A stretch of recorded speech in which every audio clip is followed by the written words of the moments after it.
हाथ सभी के नहीं उठे। आप लोग सारे गुरुमुख हैं और सत्संग में आ रहे हैं। कम से कम ये आपका अपना फायदा है, किसी और का नहीं होगा। जयकारा बोलने से, हाथ खड़े करने से आपका अपना फायदा होगा। तो सभी बिना किसी संकोच के और पूरे जोर से, ताकि जो सुनेंगे उसका भी लाभ पहुंचेगा और उसका लाभ आपको भी पहुंचेगा। तो बोलिए जयकारा बोल मेरे श्री सतगुरु महाराज, बोलो श्री परमहंस दयाल जी महाराज की, बोलो नंगली निवासी सतगुरु भगवान की जय, बोलो अम्बाला वाले सतगुरु महाराज की जय, बोलो सारे संतन समाज की जय। सत्यम बोधमयम नरुममलम प्रत्यक्षमेव सर्वेशम रत्नैर्मण्डित शीर्षशुभ्रमुक्तं श्वेतांबरे शोभितं मुक्तामालविभूषितं च हृदयं सिंहासने संस्थितं भक्तानां वरदं प्रसन्नवदनं श्री सतगुरुं नौम्यहं, श्री सतगुरुं नौम्यहं। बंधो चरण सरोज करो मुद मंगलागार, जेहि सेवत नर होते हैं भव सागर से पार, भव सागर से पार। गुरु जी के सिमरण मात्र से नाशत विघ्न अनंत, ताते सर्वारंभ में ध्यावत है सब संत, ध्यावत सब संत। जेई खोजत ब्रह्मा थके सुर नर मुनि और देवा, कहत कबीर सुन साधुआ कर सतगुरु की सेवा, कर सतगुरु की सेवा। वेद शास्त्र और भागवत गीता पढ़े जो कोई, तीन काल संतुष्ट मन बिना गुरु कृपा न होए, बिना गुरु कृपा न होए। ब्रह्मानंदम परम सुखदम केवलम ज्ञान मूर्ति, द्वंद्वातीतम गगन सदृशम तत्त्वमस्यादि लक्ष्यम, एकम नित्यम विमलमचलम सर्वदिशाक्षी भूतम भावातीतम त्रिगुणरहितम सद्गुरुं तां नमामि, सद्गुरुं तां नमामि। अखंड मल्लाकारं व्याप्तं येन चराचरं तत्पदं दर्शितं येन तस्मै श्री गुरुवे नमः, तस्मै श्री गुरुवे नमः। तुमेव माता च पिता तुमेव, तुमेव बंधु च सखा तुमेव, तुमेव विद्या द्रविणं तुमेव, तुमेव सर्वं मम देव देव। गुरुर्ब्रह्मा गुरुर्विष्णु गुरुर्देवो महेश्वरा, गुरुर साक्षात परब्रह्म तस्मै श्री गुरुवे नमः, तस्मै श्री गुरुवे नमः। बोलिए जयकारा बोल मेरे श्री सतगुरु महाराज की जय। जगत बंदनिया प्रातः समनिया, जगत हितकारी अद्वैत मत के संस्थापक दादा गुरु श्री परमहंस दयाल महाराज जी के चरणों में मेरा कोटि कोटि साष्टांग दंडवत, कोटि कोटि प्रणाम। सभी के हृदय सम्राट नंगली निवासी सतगुरु भगवान जी के चरणों में मेरा दंडवत, कोटि कोटि प्रणाम। अम्बाला वाले सतगुरु महाराज जी के चरणों में साष्टांग दंडवत, कोटि कोटि प्रणाम। जितना संत समाज है सभी के चरणों में साष्टांग दंडवत, कोटि कोटि प्रणाम। आज का कार्यक्रम भाई इंद्र जी ने, फैमिली ने रखा है, उन सभी को बहुत बहुत बधाई। गुरु महाराज जी पूरी कृपा बनाए रखें, तन मन धन सभी में बरकत दें। हमारे बीच में हमारे भाई साहब नंदलाल जी, जो आप सभी को जगाकर, हालांकि ड्यूटियां भी सख्त होने के बावजूद हर्ष में तत्पर रहते हैं, उनकी पूरी फैमिली देखी मैंने अपने सारे काम छोड़कर। तो ये एक अच्छा संकेत है, क्योंकि ये जीवन बार बार कहा जाता है कि हमें एक निश्चित समय के लिए मिला है, निश्चित सांसें मिली हुई हैं, और जो असली कमाई है हमारी, ये अभी आप जो सत्संग में आए हैं यही असली कमाई है। जो हम भगवान का नाम लेते हैं वही असली कमाई है। बाकी जितना भी संसार काम जितना कमा लें, कहते हैं कि पांच पहर धंधा किया, पांच पहर धंधा किया, तीन पहर सोए, एक घड़ी भी सत्संग नहीं किया तो मुक्ति कहां से हुए। वही हमारी सबकी दशा है कि हम क्या करते हैं कि अपना जीवन का मैक्सिमम समय जो है वो कमाई में, दूसरी कमाई में, संसारिक कमाई में बड़ा बनने के लिए पता नहीं क्या क्या हम सोच के बैठे होते हैं, कितने हमारे अरमान रहते हैं और उसी में जीवन खत्म हो जाता है। तो मैं इनको बहुत बहुत धन्यवाद भी करता हूँ, बधाई भी देता हूँ। और इसी तरह हम चाहते हैं कि सभी जीवों का कल्याण इसी तरह होता रहे, सभी आगे बढ़े। नाम जो पार्समनी हमें मिली है उसका जिसको मिला है वो भाग्यशाली है, जिसको नहीं मिला है वो आगे अग्रसर हो, उनको मिल जाएगा फ्यूचर में। वो समय की बात होती है, कभी भी मिल सकता है। तो हमारी जिज्ञासा होनी चाहिए कि हमें आगे बढ़ना है इस मार्ग में, तभी जाके कहीं जो कृपा बनती है। क्योंकि जैसे जैसे हमारा ग्राफ, कर्मों का ग्राफ बहुत लंबा चौड़ा है, जब तक ये ऊपर को नहीं बढ़ा तब तक हमें नाम नहीं मिलता। मैंने ऐसा देखा है कि अम्बाला वाले गुरु महाराज जी ने एक बार, कम से कम कोई 55 साल पहले की बात है, एक ऐसा परिवार है, आज भी है, कि उनके जो हस्बैंड थे उनको उसमें 40-45 साल पहले नाम मिल गया। लेकिन जो घरवाली थी, कुछ ऐसे लक्षण देखे गए कि उन्होंने उस समय कह दिया कि इस जीवन में आपको नामदान नहीं मिलेगा। और वो 62 साल के इस टाइम उनको नामदान नहीं मिला है, जबकि सत्संग भी वहाँ कम से कम उस एरिया में 100 बार हो चुका है। तो ये जो आप इसको लाइटली लेते हैं, लाइटली नहीं, ये तो कुछ कर्म जो आपके क्रियावान कर्म हैं, और जो पिछले जन्म के कर्मों का जब ये थोड़ा थोड़ा संगम बनता है तब जाके कहीं ये संगम बनता है, तभी जाके वो प्रेरणा मिलती है। ऐसे आप में से ही कोई ऐसा शख्स उठता है। पहले महाराज जी का कह रहे थे, पीछे 3-4 साल पहले की बात, 4 साल पहले की बात है, कि मैं बांजनी में हूँ। मैं कहा कौन सी जगह है वो बांजनी? हम आए थे वैसे, पर बांजनी का पता नहीं था। हम इधर तो आए थे डिब्बी और इस एरिया में 2 बार। कहते बांजनी में, और वहाँ 2 गुरुमुख हैं। एक का नाम बताया था, दूसरे का मुझे पता नहीं, काफी 4 साल पहले की बात है। तो उस समय मेरे ख्याल आपके एरिया में केवल गिने चुने लोग थे। और आज आप जैसे जैसे देखेंगे आने वाले समय में, जैसे जैसे कहते हैं ना कि जहाँ चंदन होता है, चाहे वहाँ सांप लिपटे रहे, चाहे कुछ भी हो, तो कुछ भी डाल दो आप, लेकिन वो अपनी खुशबू देता रहता है, वो नहीं छोड़ता। चाहे वहाँ कुछ भी होता रहे, अपनी खुशबू को फैलाता ही जाएगा। उसी तरह जो ये सत्संग का प्रभाव है, और ऐसे जो आपके बीच में आते हैं, ये हमारा और इनका काम नहीं है, ये पीछे से प्रेरणा होती है। हमारा पीछे का संगम बना हुआ है, जो हम इकट्ठे हो रहे हैं। देखो कितना हम सारा काम छोड़ के बच्चों के साथ सारा काम, मतलब कितना आनंद ले रहे हैं इस सत्संग का।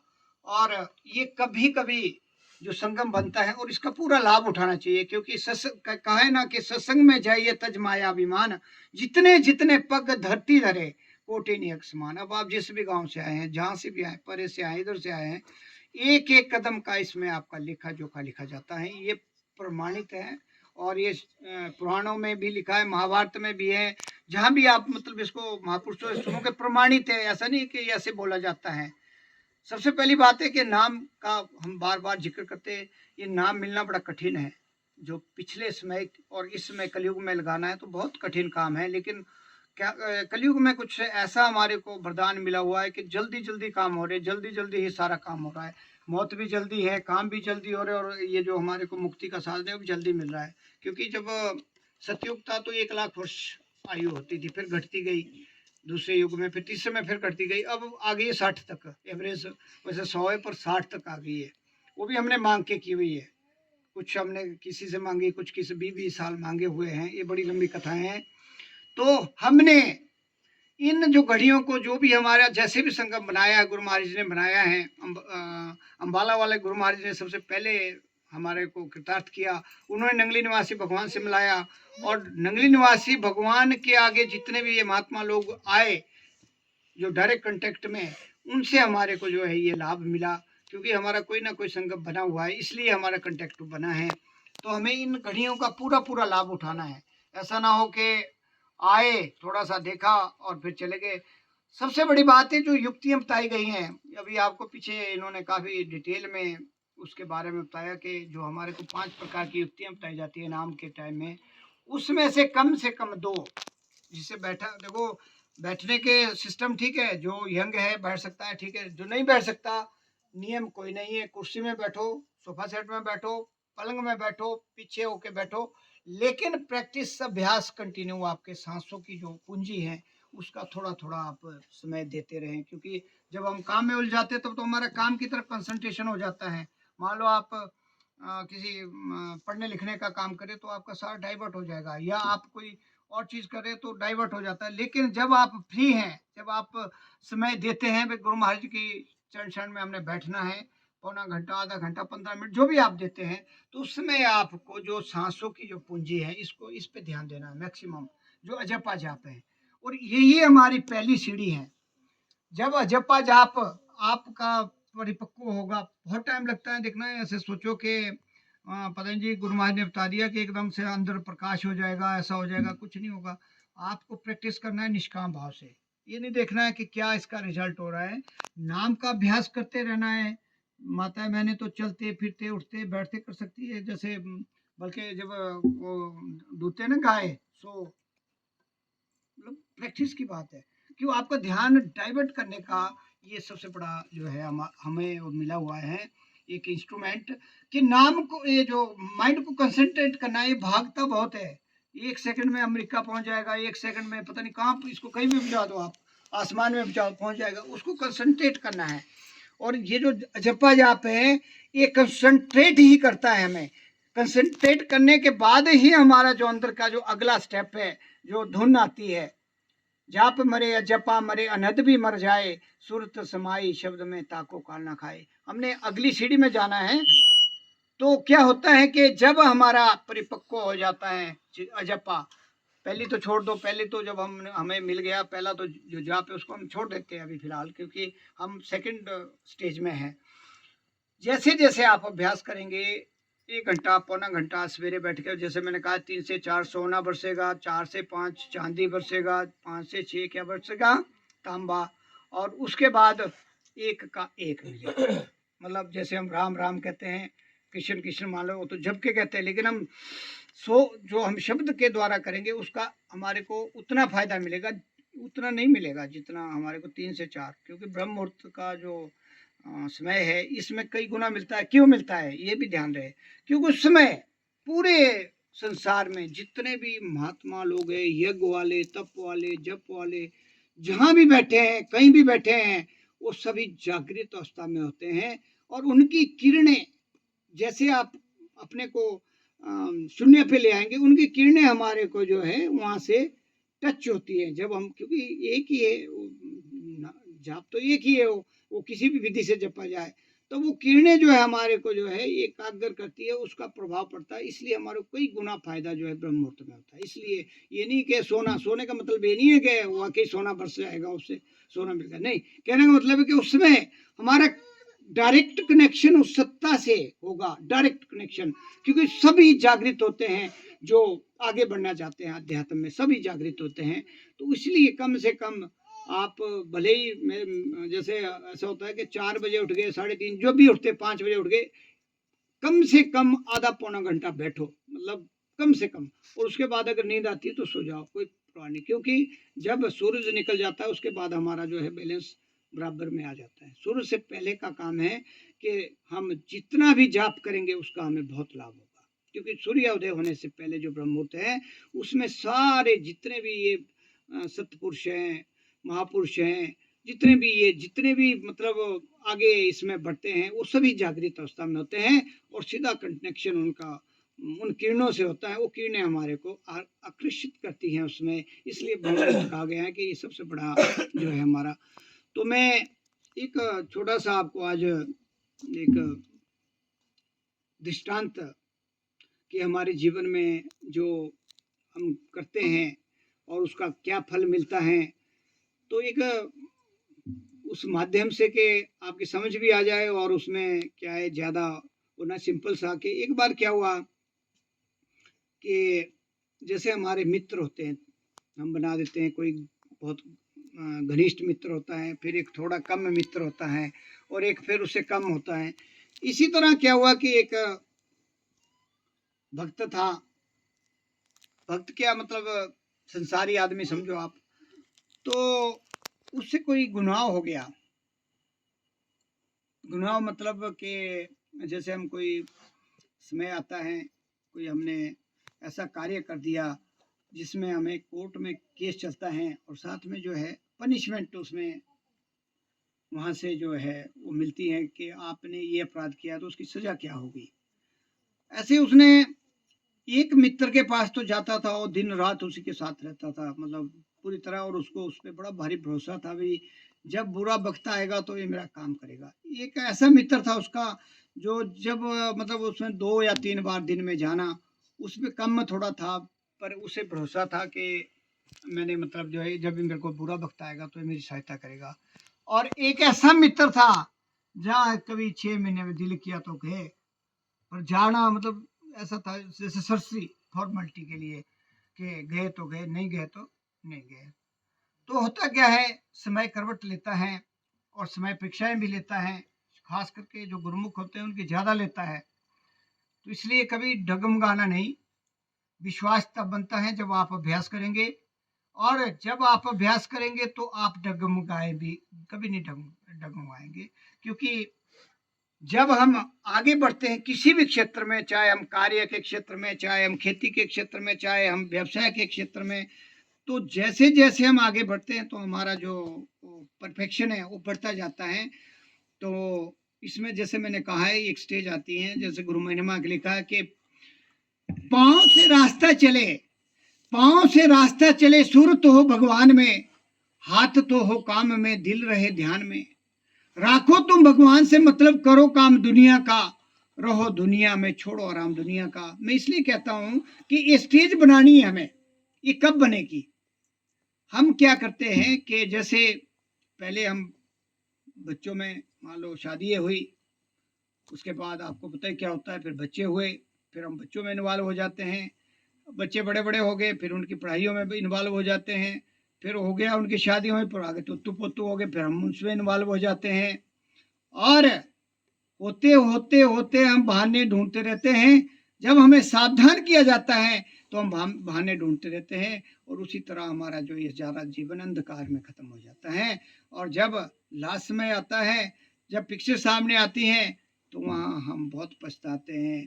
फिर कहते हैं अच्छे दिन पाछे गए, गुरु से किया ना हित, अब पछताए क्या होत, जब चिड़िया चुग गई खेत। तो हमने ये सीन सारे, अब जब आप हॉस्पिटलों में जाते हैं, आप वहां से प्रेरणा ले सकते हैं कि उनके क्या हाल है, क्यों होते हैं, इसके बारे में मतलब सोचना कभी कि क्यों होता है ऐसा।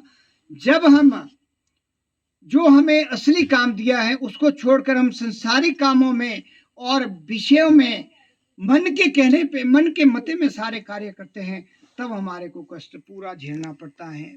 फिर हमें जो अढ़ैया आता है, मार्केश आता है, किसी भी ग्रह का अंतर आता है, वो अपनी पूरी सजा देता है जो उसके पास है रखी हुई। जैसे मैं भी उसी पे जा रहा कि एक मित्र बहुत अच्छा था, दूसरा मित्र थोड़ा कम, और तीसरा मित्र क्या था कि जहाँ कभी कभी 6 महीने साल में चले जाना, चलो भाई हो गया, पर ऐसे मतलब मन से नहीं।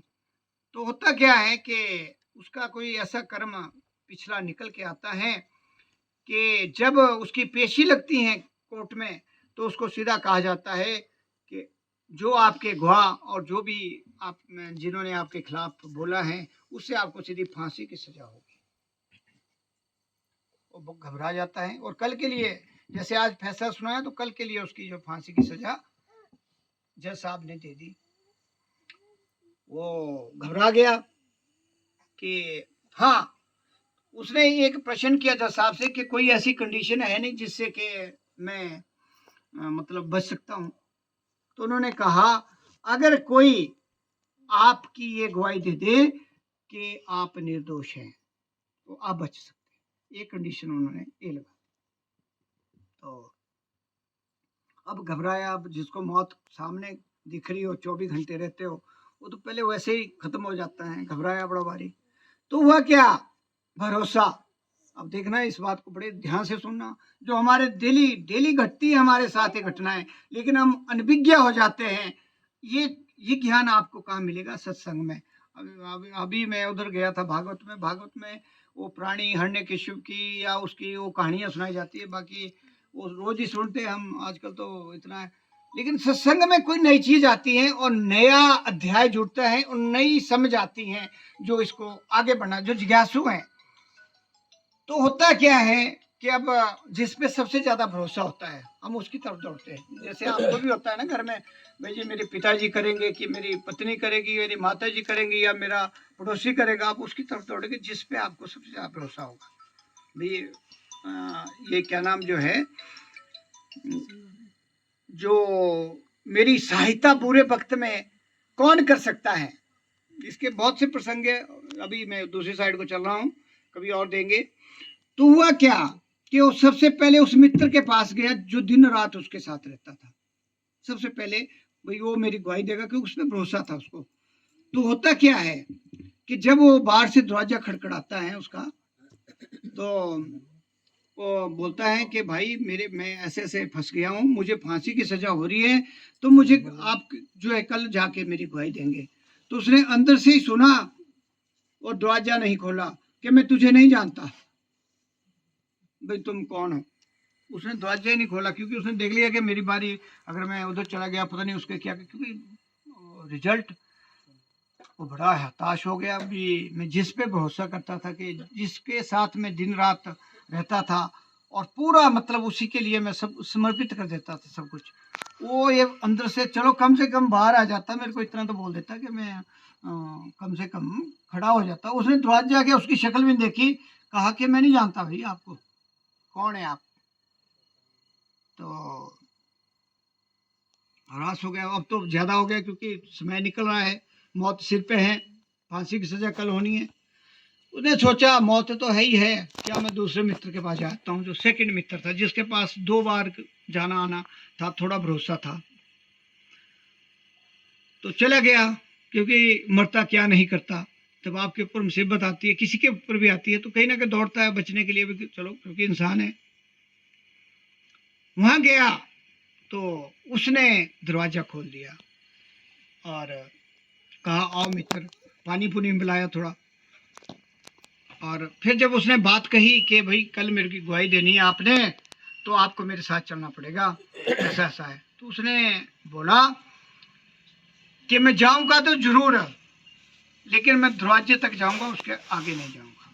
मतलब आपके साथ जाऊंगा पर आगे गवाही देने नहीं, मतलब जो कोर्ट का दरवाजा होगा वहां तक आपको छोड़ के आऊंगा। बोलो वहां तक क्या फायदा होगा।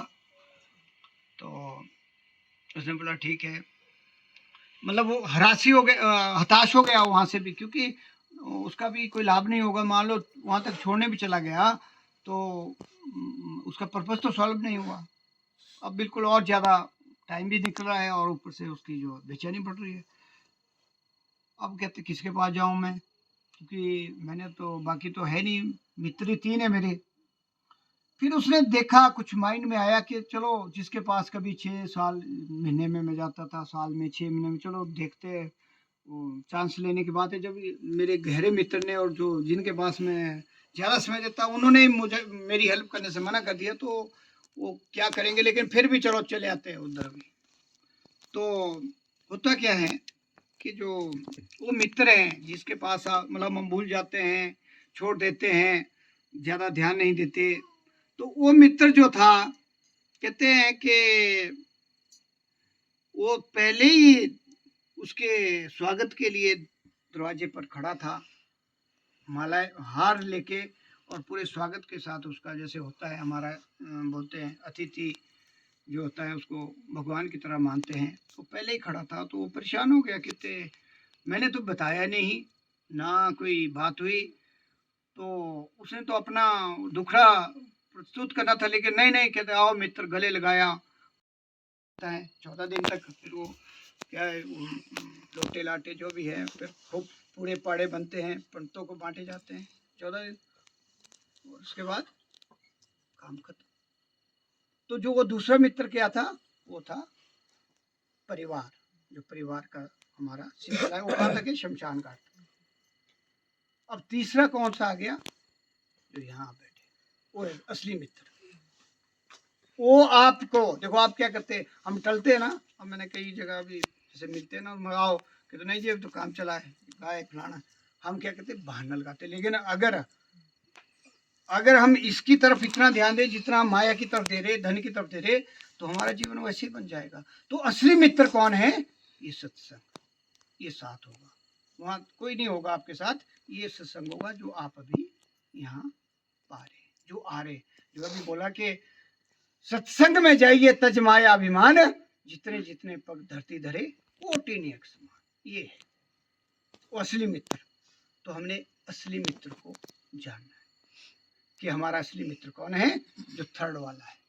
तो इसकी जो ये दोनों साइड से परिवार और क्या कि धन पहला हम उस पर सबसे ज्यादा टाइम वेस्ट कर रहे हैं, फिर दूसरे पे हम परिवार पे कर रहे हैं। जो मैंने भी बोला तो तू पत्तू सारा कुछ, पहले बच्चा हुआ, फिर शादी हुई, फिर आगे बच्चे हुए, फिर उसी में हम खो जाते हैं और हमारे को अपना कोई ध्यान नहीं है। और सत्संग में कभी दिल किया तो चले गए, नहीं किया तो नहीं। तो वो सबसे वो है कि साल में चले गए, 6 महीने में चले गए, तो वो ही काम आने वाला है, असली काम उसी ने करना हमारा।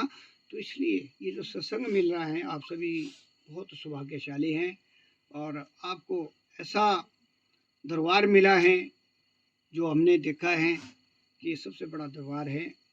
दरबार बहुत है संसार में, लेकिन जो हमारे को गुरु महाराज मिले, नंगली निवासी भगवान, मेरे हिसाब से इस कलयुग में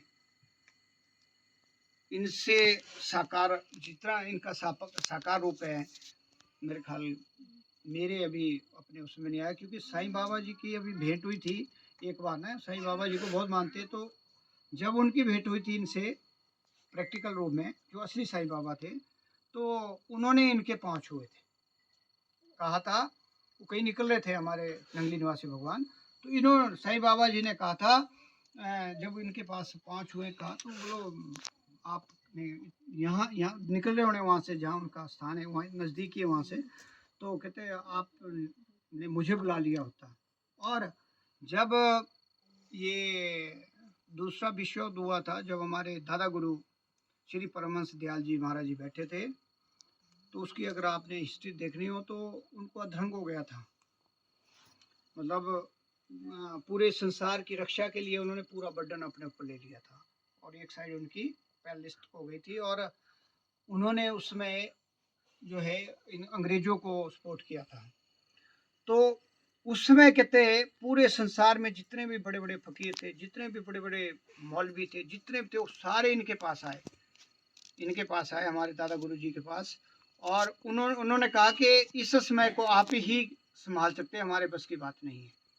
तो ऐसे ऐसे एग्जाम्पल बहुत से, जब आप गुरदर्शन पढ़ोगे तो बहुत से ऐसे एग्जाम्पल मिलेंगे जहाँ साकार रूप में हमारे जितने परमहंस आए हुए हैं, खास करे फर्स्ट और सेकंड, आगे का तो मैं इतना नहीं कह सकता क्योंकि उनके ऊपर आशीर्वाद था, लेकिन जो तप इन्होंने किया फर्स्ट और सेकंड में, वो शायद कलयुग में मेरे हिसाब से कहीं भी नहीं है।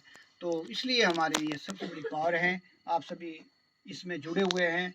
तो मैं चाहता हूँ कि आप अपना जीवन सार्थक बनाए, क्योंकि अगर आवागमन के चक्कर व्यू से हमने छूटना है, 12 करोड़ 40 लाख वर्षों के बाद हमें ये किराए का शरीर मिला है, 24,000 सांसें हमारी खर्च हो रही है, आमदनी आपने देखनी है कि आमदनी हमारी कम से कम 2,500 होनी चाहिए, तब हमारा ग्राफ ऊपर की तरफ चलेगा। अगर नहीं होगी तो फिर ग्राफ नीचे की तरफ जाता है, और हमारे को कष्ट, जो जीवन के कष्ट है वो बढ़ते जाते हैं, कम नहीं होंगे वो।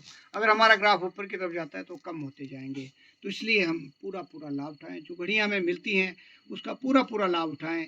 और गुरु महाराज ने ऐसी कृपा की है कि सभी का एक संगम बनाया हुआ है, कोई ना कोई मेल हुआ है। जैसे हमारे भाई साहब हैं, नंदलाल जी हैं, पढ़े लिखे हैं और अच्छा इन्होंने अपने को इसमें ढाला है और आप तक पहुंचा रहे हैं। इन्होंने मुझे भी कंपेल किया है कि जबकि मैं तो चारों तरफ घूमता रहता हूँ जैसा वातावरण है, लेकिन कुछ समय ऐसा होता है कई बार कि पता नहीं, या दाना पानी होता है, तो कैसे कैसे संगम बनता है। मैं तो कभी इस एरिया में सोचा भी नहीं था, कभी बहुत पहले 4 5 6 7 साल पहले आया था शायद मैं, तो इतना नहीं था। लेकिन धीरे धीरे जैसे बन रहा है, तो पता नहीं गुरु महाराज जी क्या कराना चाहते हैं, वही जाने। लेकिन आप सभी से जहाँ भी मैं जाता हूँ, जहाँ भी मिलता है, मेरे लिए परिवार है।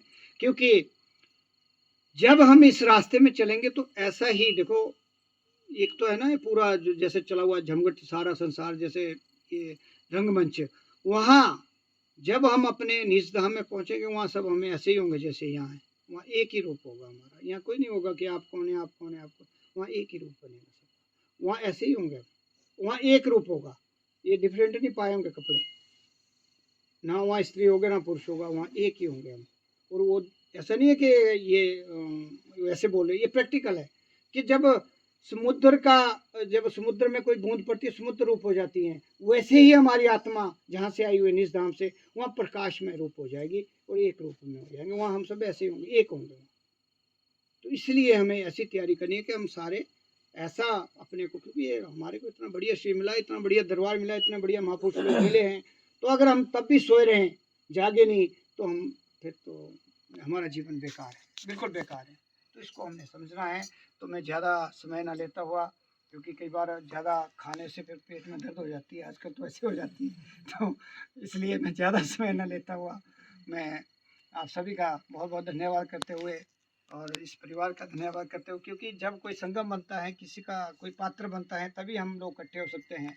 आप लोगों में बड़ी श्रद्धा है, सारे ही मतलब एक एक घर में ऐसे चलता रहे, घटनाएं तो पता नहीं जिंदगी में क्या क्या होती है, होती रहनी है, लेकिन अपना काम करते रहना है, काम नहीं रुकेगा, संसार चलता रहता है, पता नहीं क्या क्या उसमें लिखा हुआ है, लेकिन अपने अपना जो हमें समय दिया गया है उसको हमने यूटिलाइज करना है। तो आप सभी का मैं फिर से एक बार धन्यवाद करते हुए कि हम सभी जो हमें शिक्षा नंगली निवासी भगवान अम्बाला वाले गुरु महाराज जी और महाराज जी स्वामी जी से मिल रही है, उसका पूरा पूरा लाभ उठाते हुए आगे बढ़ें और अपने इस जीवन को सार्थक बनाते हुए अपने असली जो हमारा असली घर है, बाकी सारा ये संसार का है, अभी अगर सांसें बंद हुई तो सब खत्म हो गया, कुछ नहीं रह गया, हमारा कुछ भी नहीं है। तो इसको छोड़ते हुए तो बोलिए जयकारा, बोलो मेरे श्री सतगुरु महाराज की जय, बोलो श्री परमहंस दयाल दयाल जी महाराज की जय, बोलो नगली निवासी सतगुरु भगवान की जय, बोलो अम्बाला वाले सतगुरु महाराज की जय, बोलो सारे संतन समाज की जय, बोलो नंद कंद भगवान की जय, बोलो साचे दरबार की जय, बोलो सारी संगत की जय, बोलो आज के आनंद की जय। सर्वे भवन्तु सुखिनः, सर्वे सन्तु निरामया, सर्वे भद्राणि पश्यन्तु।